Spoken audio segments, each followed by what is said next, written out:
10월 21일 금요일 하나님께서 주시는 말씀은 창세기 38장 1절부터 11절까지입니다. 봉독을 합니다. 그 후에 유다가 자기 형제들로부터 떠나 내려가서 아둘람 사람 히라와 가까이 하니라. 유다가 거기서 가나안 사람 수아라 하는 자의 딸을 보고 그를 데리고 동침하니 그가 임신하여 아들을 낳음에 유다가 그의 이름을 엘이라 하니라. 그가 다시 임신하여 아들을 낳고 그의 이름을 오난이라 하고 그가 또다시 아들을 낳고 그의 이름을 셀라라 하니라. 그가 셀라를 낳을 때 유다는 거십에 있었더라. 유다가 장자 엘을 위하여 아내를 데려오니 그의 이름은 다말이더라. 유다의 장자 엘이 여호와가 보시기에 악함으로 여호와께서 그를 죽이신지라. 유다가 오난에게 이르되 내 형수에게로 들어가서 남편의 아우된 본분을 행하여 내 형을 위하여 씨가 있게 하라. 오난이 그 씨가 자기 것이 되지 않을 줄 알므로 형수에게 들어갔을 때에 그의 형에게 씨를 주지 아니하려고 땅에 설정하매 그 일이 여호와가 보시기에 악함으로 여호와께서 그도 죽이시니 유다가 그의 며느리 다말에게 이르되 수절하고 내 아버지 집에 있어 내 아들 셀라가 장성하기를 기다리라 하니 셀라도 그 형들같이 죽을까 염려함이라. 다말이 가서 그의 아버지 집에 있으니라. 요셉이 형들에 의해서 애굽으로 팔려갔지요. 이 악한 일에 앞장선 형이 누구였나요? 유다였습니다. 유다의 영향력이 컸어요. 영향력이 큰 유다. 그러니까 이 야곱 집안의 실질적인 그 장자를 유다라고 볼 수가 있는 것이죠. 오늘 본문은 그런 유다의 삶을 다루고 있습니다. 유다가 다른 형제들을 떠나지요. 자기가 형제들에게서 떠나서 이게 떠나게 된 게 이제 아마도 요셉을 팔아넘긴 일로 형제들과 서로 갈등이 있지 않았을까 그 추측을 해봅니다. 그러더니 이 유다가 가나안 여인을 아내로 맞이하게 됩니다. 가나안 여인. 가나안 사람과의 결혼은 우상 숭배하는 자들과의 결혼이기에 하나님께서 금하셨어요. 아브라함도 아들 이삭을 결혼시키는 데 있어서 철저하게 경계하지 않았습니까? 그러나 이 유다는 가나안으로 내려가서 가나안 여인과 결혼을 합니다. 그래서 그 가나안 여인을 통하여서 세 아들을 낳았는데 이름이 엘, 오난, 셀라라고 오늘 본문에 기록이 되어 있어요. 우리 2절부터 5절까지 읽어보죠. 유다가 거기서 가나안 사람 수아라 하는 자의 딸을 보고 그를 데리고 동침하니 그가 임신하여 아들을 낳음에 유다가 그의 이름을 엘이라 하니라. 그가 다시 임신하여 아들을 낳고 그의 이름을 오난이라 하고 그가 또다시 아들을 낳고 그의 이름을 셀라라 하니라. 그가 셀라를 낳을 때 유다는 거십에 있었더라. 가나안 여인과 결혼해서 세 아들을 낳았다. 그런 중에 이 아들들이 이제 장성했죠. 그래서 유다는 큰 아들 엘에게 아내감을 데려다 주는데 그녀의 이름이 유명한 다말입니다. 다말. 물론 가나안 여인이죠. 다말. 그런데 무슨 일인지 우리는 기록이 없으니까 알 수 없지만은 큰 아들 엘이 죽어요. 결혼한 지 얼마 안 된 이 아들 엘이 죽는데 하나님께서 어떤 악을 행하였는지 하나님께 어떤 악을 행했는지 기록은 없어요. 그러나 하나님이 그를 죽이셨다. 이런 기록이 있죠. 7절 읽어봅니다. 유다의 장자 엘이 여호와가 보시기에 악함으로 여호와께서 그를 죽이신지라. 하나님께서 이렇게 그 아들 엘을 죽이실 정도로 그가 어떠한 죄를 범했는지 우리는 알 수가 없으나 참 불행한 일이 그 유다의 가정에 일어난 것이죠. 그러자 이 유다는 둘째 아들 오난에게 어떻게 해요? 형의 뒤를 이어서 대를 잇도록 형수를 취하라. 이렇게 말을 합니다. 그 당시에 이제 그 제도, 물론 이 제도도 하나님께서 주신 제도입니다. 형사, 취수제, 형이 죽었을 때 자식이 없이 형이 죽었잖아요. 그러면 취수, 이 수는 이제 형수를 의미하죠. 그래서 취수, 형수를 취하는 거예요.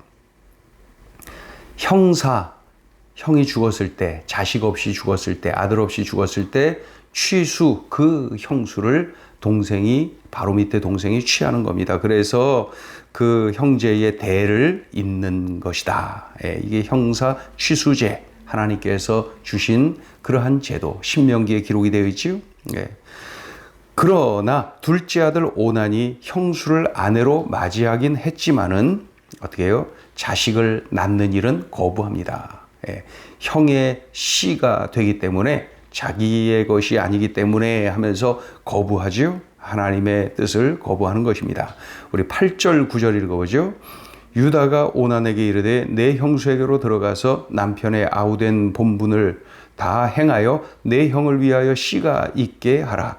오난이 그 씨가 자기 것이 되지 않을 줄 알므로 형수에게 들어갔을 때에 그의 형에게 씨를 주지 아니하려고 땅에 설정하매.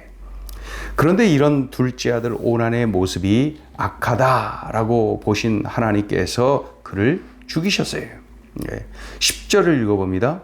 그 일이 여호와가 보시기에 악함으로 여호와께서 그도 죽이시니. 그러니까 생육하고 번성하라 라고 하는 하나님의 뜻을 거부한 거예요. 또 하나님이 주신 당시의 이 가족 제도인 형사 취수제를 거부한 그 아들을 우리 하나님이 징계하신 거죠. 그러니 이 유다의 집안에 첫째 아들, 둘째 아들 연거푸 죽었어요. 이제 셋째 아들이 남았는데 이 셋째 아들이 형사 취수 제도에 의해서 그 형수를 취해야 되는 그러한 자리에 있는 것이죠. 그런데 이때에 이 아버지 유다가 어떻게 해요? 두려워 떨지요. 왜요? 셋째 아들까지 죽을까 봐 두려워 떠는 겁니다. 두려워 떠는 거예요. 저 며느리 다말이 불행을 가져다 주는 여자로구나 라고 생각을 하고 있었던 것이죠. 그러니 유다가 이렇게 잔꾀를 부립니다. 그 며느리 다말에게 너는 친정에 가 있어라. 지금 셋째 아들, 너의 그 남편이 될 그 셋째 아들이 너무 어리다. 그러니 장성할 때까지 기다리면서 너의 그 친정에 가 있어라. 이렇게. 그러니까 위로도 해주고, 그리고 또 앞으로 그 동생을 취하게 될 것이라고 이야기는 해주면서 친정으로 보내버리는 거예요. 11절 읽어봅니다. 유다가 그의 며느리 다말에게 이르되 수절하고 내 아버지 집에 있어 내 아들 셀라가 장성하기를 기다리라 하니 셀라도 그 형들같이 죽을까 염려함이라 다말이 가서 그의 아버지 집에 있으니라. 친정에 갔다는 거예요. 자, 오늘 주시는 메시지입니다. 첫째, 하나님과의 관계가 깨질 때 늘 불안하다. 유다 말입니다. 이 유다, 요셉을 은 20에 팔아넘겼지요. 무역업자들에게 팔아넘겼어요. 또 아버지 야곱을 속였지요. 염소 피를 묻힌 요셉의 옷을 아버지에게 보여주죠. 그러면서 그 짐승에게, 맹수에게 찢겨 죽였구나라고 생각하도록 만드는 거예요. 완전 범죄를 하기 위해서 그랬던 거죠. 유다는 또한 이 가나안 여자와 결혼을 합니다. 하나님 말씀에 거역을 하는 거죠. 또 하나님이 주신 제도인 형사 취수제를 끝까지 이행하지 않고 거부를 합니다. 셋째 아들까지 죽일까 봐 거부합니다. 그러니까 하나님의 뜻에 여러 가지로 그 거부하고 불순종하고 하나님의 마음을 아프게 해드리고 불신하고 그러한 이 유다의 모습을 계속 보지요. 이런 과정에서 유다는 하나님과의 그 관계가 깨지고 하나님 없는 사람처럼 살고 있는 것이 눈에 띕니다. 그러니 불안하지요. 이 유다는 불안한 거예요. 계속 불행이 지금 계속되고 있지 않습니까? 이보다 더 큰 불행이 어디 있습니까? 첫째 아들 하나님의 징계로 죽어요. 둘째 아들 하나님의 징계로 죽어요. 그러니 불안합니다. 셋째까지 죽을까 봐.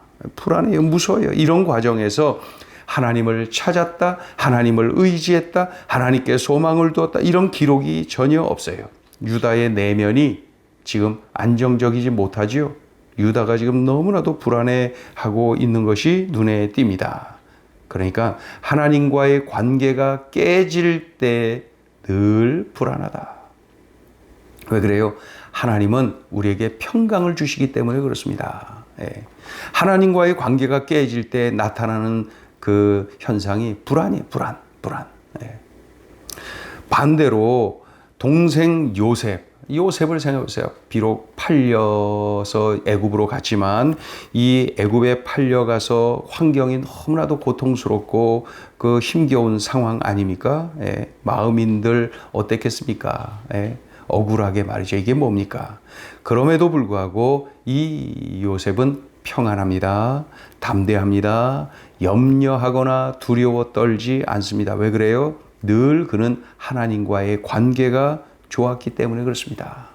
그래서 요셉의 삶을 창세기에서 이렇게 쭉 언급하는 중에 성경에는 이런 기록이 반복되는 것을 봅니다. 하나님이 요셉과 함께 하심으로 요셉이 형통하였더라. 하나님이 요셉과 함께 하심으로 요셉이 형통하였더라. 그러니까 형통은 하나님과 함께하는 삶이 형통이에요. 형통은 하나님과 함께하는 것이 형통이에요. 그렇죠? 그런데 하나님과의 관계가 깨진 유다는 이 형통할 리가 없는 것이죠. 그러니까 환경이 우선이 아니라 하나님과의 관계가 우선이다. 이것을 분명히 봅니다. 하나님과의 관계가 깨진 상태에서 그저 환경만 좋아질 것을 기대하는 유다. 그는 늘 불안합니다. 그러나 어려움 속에서도 그 어려운 환경 속에서도 끝까지 하나님과의 관계, 늘 하나님과의 관계가 좋은 그러한 요셉. 하나님께서 그의 삶을 형통하게 해주시고 책임져 주시고 이끌어 주시는 그러한 모습을 보게 됩니다. 하나님과의 관계가 깨질 때 늘 불안합니다. 하나님이 함께 하시는 삶을 살 때 형통합니다. 그 형제들 유다와 요셉의 그 삶을 보면서 우리들은 분명히 깨닫게 되지요. 그러니까 환경이 우선이 아니라 하나님과의 관계가 우선이다. 이것을 늘 명심해야 되겠습니다. 둘째 주시는 메시지입니다. 불행을 향한 질주를 막는 길은 회개입니다. 이 유다는 요셉을 팔아넘겼죠. 은 30에 팔아넘겼어요. 또 아버지 야곱을 속였죠. 염소 피 묻은 그 요셉의 옷을 보여주면서 맹수에게 찢겨 죽었구나 이렇게 생각하도록 만들었죠. 완전 범죄를 만든 것이죠. 더욱이 어떻게 했어요? 가난한 여자와 결혼했죠. 하나님이 금지하셨는데도 말이죠. 또 형사 취수제, 하나님이 주신 제도를 제대로 지키지 않고 하나님께 불순종하지요. 그런 중에 두 아들이 죽습니다. 셋째 아들까지 죽을까 봐 두려워 떨고 있습니다. 그러나 이때까지도 유다에게서 하나님께 엎드렸다. 하나님께 눈물로 회개했다. 하나님을 찾았다. 이런 기록을 볼 수가 없습니다. 그의 불행을 향한 질주가 지금 계속되고 있는 것을 보지요. 오늘 본문의 기록은 안 됐지만 이제 앞으로 우리가 볼 내용 중에 한 가지가 뭡니까? 이 다말, 이 유다의 며느리 이 다말 말입니다. 이 시아버지 유다와 며느리 다말이 이 불륜을 저지르게 됩니다. 아주 엄청난 사건이 이 가문 안에서 일어나게 되지요. 이제 앞으로 그것까지도 볼 것이. 그러니까 불행의 열차가 막 강력하게 질주를 하고 있는데 멈출 수가 없는 거예요. 불행이 계속되고 있는 거예요. 회개가 없으면 불행을 향한 질주는 계속되는 겁니다. 회개가 나를 살리는 거예요. 회개가 불행을 향한 그 질주의 브레이크가 되는 것이죠. 회개가 있어야 되는데 회개 대신에 끊임없는 질주가 이 유다의 삶 속에서 계속 불행으로 이어지는 것을 봅니다. 불행을 향한 질주를 막는 길은 회개입니다. 그 요셉을 팔아넘겼을 때 회개가 있었어야 돼요. 아버지 야곱을 속였을 때 회개했어야 됩니다. 그때의 말이죠. 가난한 여자와 결혼했다고요. 그때도 회개했어야 되고 형사 취수제를 이행하지 못할 때도 회개가 있어야 되는데 그 요소마다 그 순간순간마다 회개는 없이 불행은 계속 질주하는 그의 인생의 모습을 볼 수가 있습니다.